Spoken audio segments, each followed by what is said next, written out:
ومن يتوكل على الله فهو حسبه. السلام عليكم ورحمة الله وبركاته. الحمد لله رب العالمين، ثم الصلاة والسلام على أشرف الأنبياء والمرسلين وعلى آله الطيبين الطاهرين محمد وآل محمد، صلوات اللهم صل على محمد وآل محمد وعجل فرجهم. Baada ya kumshukuru Mwenyezi Mungu Subhanahu wa Ta'ala na kuzitaka rehema na amani zimwendee mtume wetu Muhammad sallallahu alayhi wasallam, nachukua fursa hii kukuhusia katika mwezi huu mtukufu, mwezi wa Ramadhani. Katika mwezi huu wa Ramadhani, jitahidi sana kupanga muda wako kwa hekima, kutenganisha kati ya ibada na majukumu yako ya kila siku. Yani nikiwa na maana ya kwamba jiwekee malengo yanayowezekana na hakikisha unayafikia kwa bidii zako zote malengo ambayo umejiwekea, lakini malengo ambayo yanawezekana. Lakini si kuyafikia tu, uhakikishe unakuwa imara katika kuyatekeleza malengo yako hayo ambayo umejiwekea, lakini malengo ambayo yanawezekana.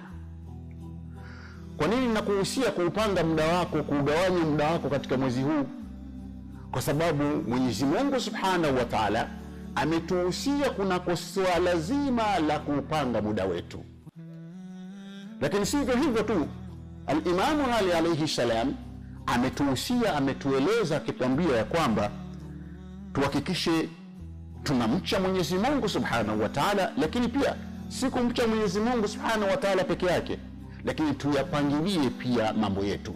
Anasema akiwahusia waumini, lakini pia akiwahusia watoto wake, anasema usikuma bitaqwallahi wa nadhmi umurikum, ninakuhusieni katika kumcha Mwenyezi Mungu Subhanahu wa Ta'ala, lakini nakuhusieni pia katika kuyapangilia mambo yenu. Hakika mwezi huu una fursa kubwa sana ndani yake, lakini mwezi huu una fursa kubwa katika kujijenga upya, na hakuna kitakachokuzuia kufika katika fursa hii isipokuwa ni wewe mwenyewe utajiwekea ukuta wa kujizuilia kuifikia fursa hii. Sasa mambo ya muhimu ni yapi ambayo nataka kumalizia kukueleza? Jambo la muhimu kubwa ni mcha Mwenyezi Mungu Subhanahu wa Ta'ala.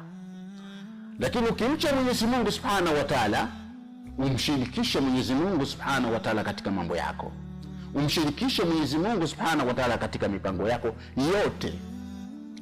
Ukimshirikisha Mwenyezi Mungu, yeye atafanya nini? Yeye Mwenyezi Mungu Subhanahu wa Ta'ala atakupatia njia. Na atakupatia njia gani? Atakupatia njia nzuri, na njia ambayo itakuwezesha wewe kuyafikia malengo yako.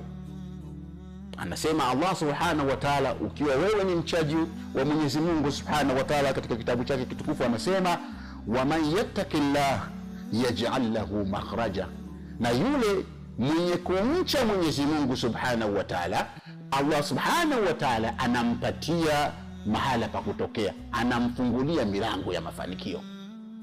Lakini sio uishie katika kumcha Allah Subhanahu wa Ta'ala peke yake, la, unatakiwa udumu pia kumtegemea Mwenyezi Mungu Subhanahu wa Ta'ala. Katika aya nyingine Allah Subhanahu wa Ta'ala anasema nini? Anasema waman yatawakkal ala Allah fa huwa hasbuh, na yeyote mwenye kumtegemea Mwenyezi Mungu Subhanahu wa Ta'ala, basi Mwenyezi Mungu Subhanahu wa Ta'ala umtosheleza. Kwa hiyo mimi usia wangu ni huu katika mwezi huu, mwezi wa Ramadhani, kwamba pangilia muda wako, panga muda wa ibada, panga na muda wako wa kufanya shughuli zingine. Wa hadha, assalamu alaikum wa rahmatullahi wa barakatuh.